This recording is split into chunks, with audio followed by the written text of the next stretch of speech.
Living without choice is a life without a voice.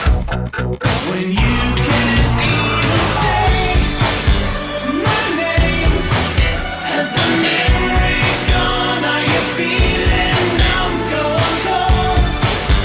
My name, I can play this game, so I ask again. Will you say my name? Has the memory gone? Are you feeling numb, or have I become invisible? Hello everyone, welcome to episode 4 of 10 Years Later. I'm your host Ben, and today we're back from our 9-year coma to take a look at Metal Gear Solid 5: The Phantom Pain. This game was released 10 years ago today, so without further ado, let's sneak into this base, Fulton some guards, and R&D another banger of an episode. The Phantom Pain is a third-person open-world stealth action game developed by Hideo Kojima for Konami. It was released 10 years ago today on Xbox 360, Xbox One, PS3, PS4, and PC. In the game, you play as Snake, but in this part of the timeline, you're colloquially referred to as Big Boss. Big Boss is a legendary soldier and is the main character in the MGS prequel series, including MGS3, Portable Ops, and Peace Walker.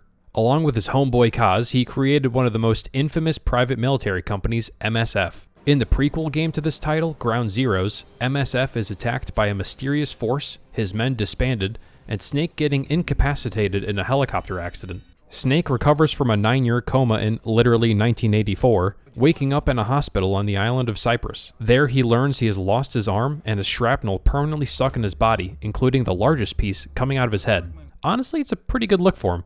Anyway, suddenly the hospital is attacked by more mysterious forces, and one patient with an oddly familiar voice leads you through the chaos. Been watching over you for 9 years.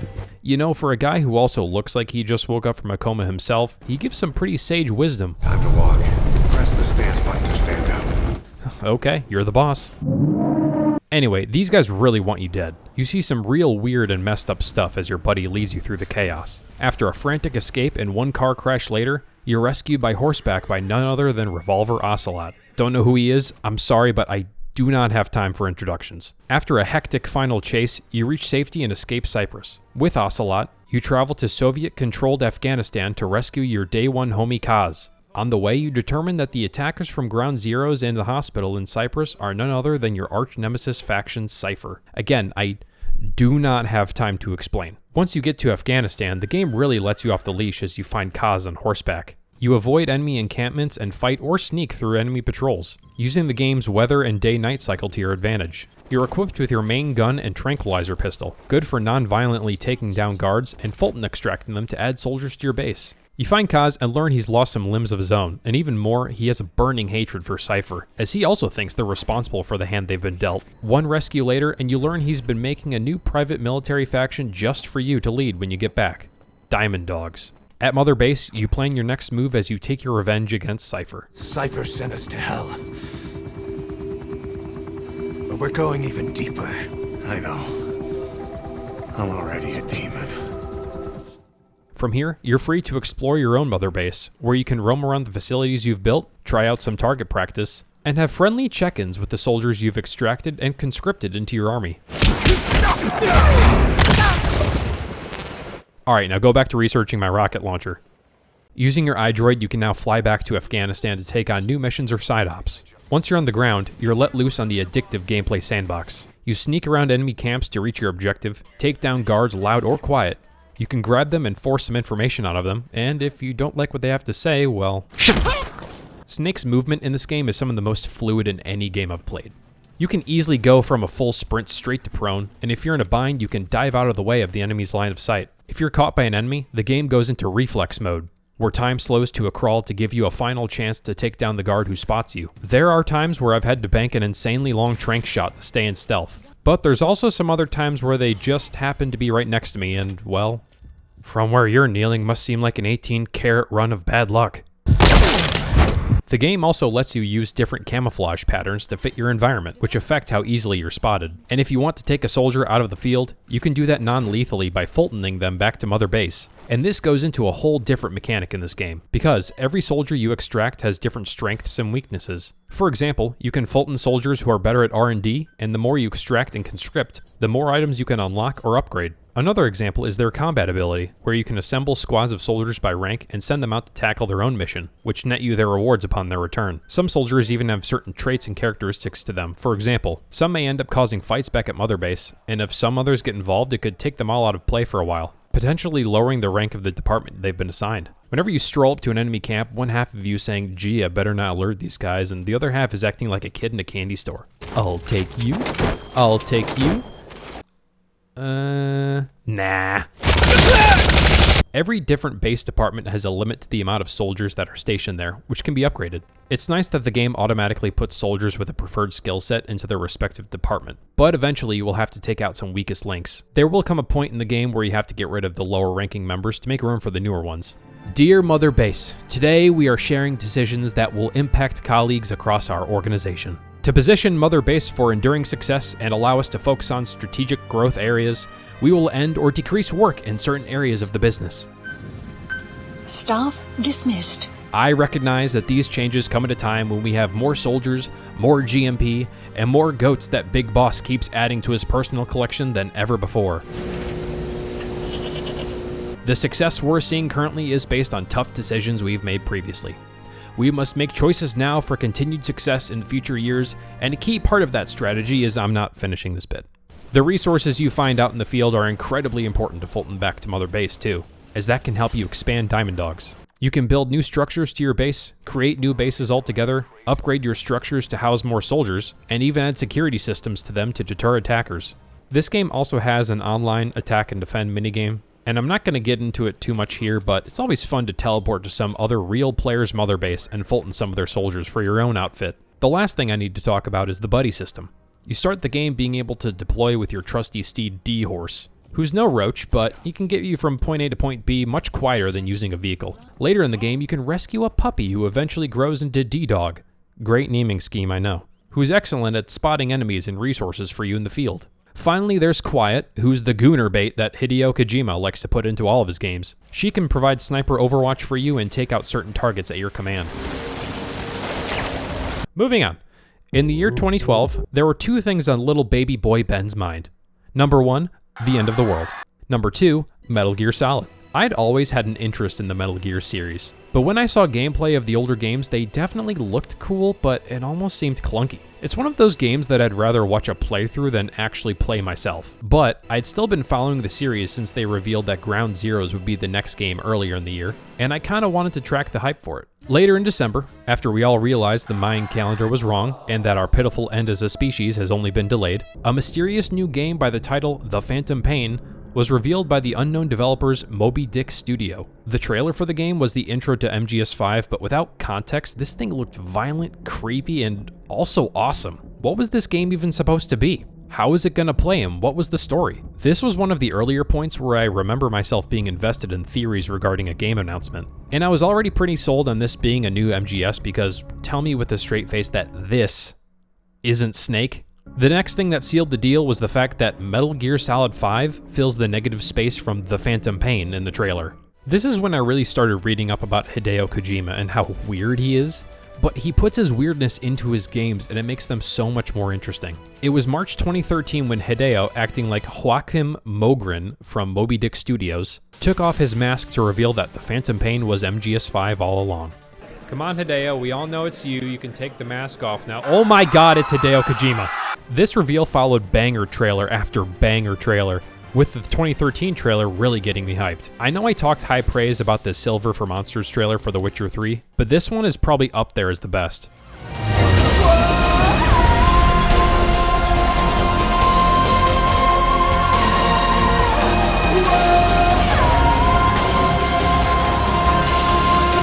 Goosebumps every time, man. Hideo really knows how to cut dramatic music with random cutscenes together that, in the end, doesn't flow very well. It makes more questions than answers, but every time it works. In the years that followed, I caught up on all of the lore like a madman, watching a playthrough of MGS1, buying the 2, 3, and Peace Walker HD collection for Xbox, and borrowing my buddy's PS3 to play MGS4. Cinema.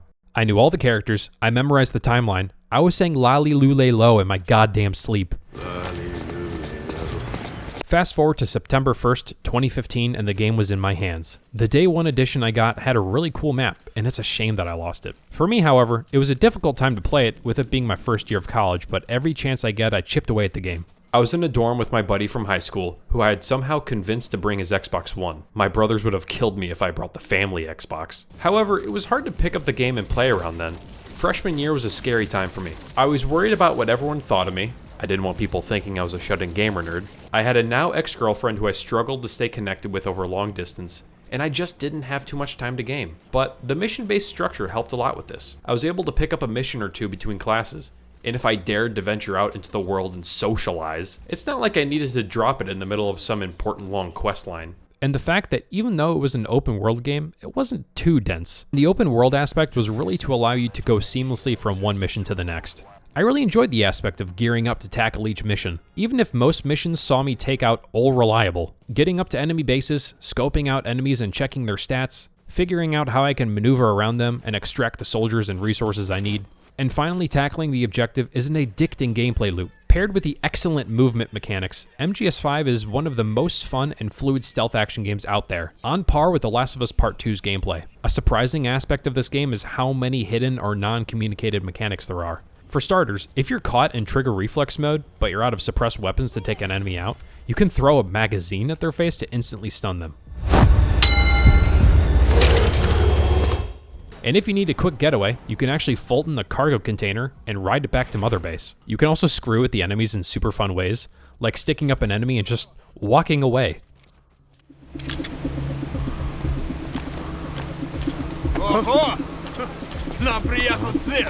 On the opposite side of things, the game does deal with some pretty heavy material.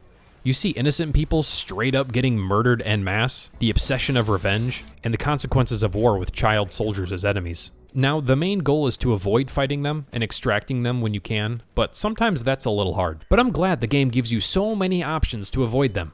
A child has died. It's so great of Kojima to make his audience aware of such a critical issue in the region. A child has died. I'm very glad they handled the weight of the matter with the respect it deserves. Caution.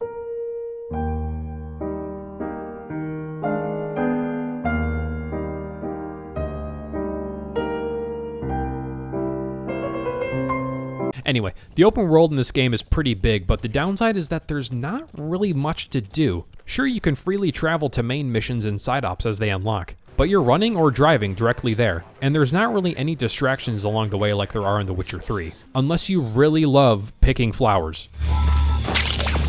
It's not a fair comparison, I know, but this game was really touting the open world like a badge of honor, and it honestly may have been better if the worlds were smaller and more numerous. Like, what if the Afghanistan and Africa maps were smaller? Spoiler alert, you go to Africa later in the game. And that could make way for different environments. Like, how cool would it be if you were to go to an Arctic location or something? And that's another thing I want to bring up real quick. One much more fair comparison is the prequel game, Ground Zeroes. That game's world was condensed into one larger base that you can explore with tighter pathways, smarter enemy routes and placements, and interesting divided sections of the map. In the Phantom Pain, most of the base camps feel pretty soulless in comparison. You have your standouts like the power plant in Afghanistan or the airport in Africa, but they're not as dense. And I feel like the game would have benefited more by being, say, 5 Ground Zeroes in one package. The last thing I want to be honest about is the game's story. Metal Gear Solid has been known for having convoluted yet complete stories in their games, but MGS5 just does not hold a candle to the previous titles. You play about 30 missions or so and you beat the main baddie and finish the game, but then it tells you, but wait, that was only the first half of the story, so get ready for Chapter 2. Chapter 2 is a mishmash of some new missions, but mostly repeats of Chapter 1 missions, just with difficulty modifiers. 'Cause I'm having deja vu here. It really just fizzles out in the end and doesn't give you anything coherent. There's some cutscenes that show you some more of the characters' personalities and wrapping up some loose ends, but there's really no solid plotline here. There is one stand-up mission that's actually the highlight of the entire game for me, but there really is no emotional build-up to it. It just kind of happens. All around, Chapter 2 is a letdown. The game ultimately ends with you replaying the first mission of the game in its entirety, with the only difference being a different ending cutscene that connects the prequel games to the modern-day ones. It also hurts that this game was left unfinished, with the real final mission being cut from the game. In all honesty, the ending to Chapter 1 felt so definitive. What they should have done is get rid of the chapter nonsense, get rid of the replay missions or section them off, and combine both into one single chapter and end the game where the first one ends. And regarding the characters, I personally feel okay with Big Boss's character development, or lack thereof, in this game. But the way it was presented here felt so incoherent and out of left field. It's really hard to go into detail without spoiling it, but the people who played this game know what I'm talking about here. Phew. Anyway, we need to move on. MGS5's story is a letdown compared to previous titles, but I wouldn't be talking about it if I wasn't passionate about it. The gameplay in this title is some of the best this genre's ever seen, and in some cases, it hasn't been succeeded since. Now, talking about this game's future is a really tough conversation to have. With 3 million copies sold in the first 5 days, and likely over 10 million sold since, Kojima had to have been cooking up MGS6 with Konami, right? Demon here with IGN News. Hideo Kojima has parted ways with Konami and Kojima Productions. According to a source who spoke with The New Yorker, Kojima's final day at Konami was October 9th. Apparently, Konami and Kojima had been beefing pretty hard, leading him to leave the studio after the game's release. There have been theories as to why he left, but Kojima has held his cards pretty close to his chest ever since. Given Kojima is one of the best darling children of the gaming industry, this made gamers turn hard against Konami. I mean, check out what happened during the Game Awards 2015. Noticed Hideo Kojima is not here with us tonight, and I want to tell you a little bit about that. Mr. Kojima had every intention of being with us tonight, but unfortunately he was informed by a lawyer representing Konami just recently that he would not be allowed to travel to tonight's awards ceremony to accept any awards. Yeah, no bueno. Thankfully, Kojima landed on his feet at his own independent studio, partnering with Sony to create Death Stranding 1 and 2, with more projects down the pipeline. Konami, on the other hand, sullied his legacy with Metal Gear Survive, then took some ayahuasca in a Japanese pachinko parlor, then came to the realization they can't make a solid MGS game without its creator, so they might as well capitalize on nostalgia with the MGS3 remake, which should be out by the time this goes up. That's just a short summary of what happened to MGS since then. It's been pretty quiet on the new good MGS content front, and most likely we won't see any new additions to the story in the form of new original titles in the series. And depending on how Delta does, Konami may just continue to pump out remakes of older MGS games. And I hope the movie never happens. But that shouldn't stop anyone from checking out the series' roots. Konami recently released a collection of the first 3 games in the form of the Master Collection Volume 1, signifying that a Volume 2 could include 4, which is still stranded on PS3, Peace Walker, and Portable Ops. If you can just give the older games a shot, you may find yourself getting attached to the game's charm. Behind D. Anyway, just by guessing the word count on this one, this is most likely going to be one of the longest videos we'll make. This game is so good, but also so complicated. But it shouldn't stop anyone from checking it out because the good here is really good. MGS5 is so fun and so replayable, and it frequently goes on sale many times below $10. It's an easy grab if you have the chance. What's your favorite thing about the game? Do you prefer sneaking around or going in guns blazing? And please stop staring at quiet. This has been Ben from 10 Years Later. Thanks for watching. Leave a comment below, and don't forget to drop a like and follow us on our socials in the description. With that out of the way, let's get out of here. We will return later this fall for something radioactive. And as always, do you feel old yet? That's it.